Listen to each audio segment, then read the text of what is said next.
આ લોકોને કંઈ તકલીફ પડે એના માટે તંત્રએ ખૂબ સારો નિર્ણય લીધી છે, ખૂબ સરાહનીય કામ કર્યું છે. કારણ કે અમે પોતે પણ ત્યાં હાલી શકતા નથી અને જ્યારે બાળકોને વૃદ્ધો આવે અને એની અંદર ઈજા થાય અને કોઈ પડે, કોઈના હાથ ભાંગી જાય, કોઈના પગ ભાંગી જાય, આવી પરિસ્થિતિ બને તો એના કરતાં જે તંત્રએ નિર્ણય લીધી છે ખૂબ સરાહનીય નિર્ણય છે. હું જૂનાગઢના જે સાધુ સંતો છે એમને પણ ખૂબ આભાર માનીશ કે તંત્રના સાથ આપ્યા છે. આ તંત્ર એકદમ ચોકસાઈથી ખૂબ સારું કામ કર્યું છે.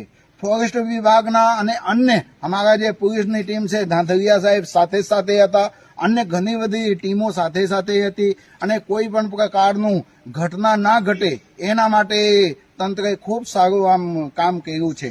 આજરોજ જ્યારે પરિક્રમા ચાલુ થઈ એટલે 40 થી 45 સંતોએ આ પરિક્રમાને કોઈ પણ પ્રકારે બંધ ન રહીએ અને એક સાધુ એક લાખ માણસોના પ્રતિનિધિત્વ કરતા હતા અને 40 થી 45 સંતોએ અને અમે અનેક ઓફિસર લોકોએ અને સંતોને સાથે સેવકગણ હતા 20-25 જણા, એવા લોકોને સાથે આ પરિક્રમા પૂર્ણ કરવામાં આવી.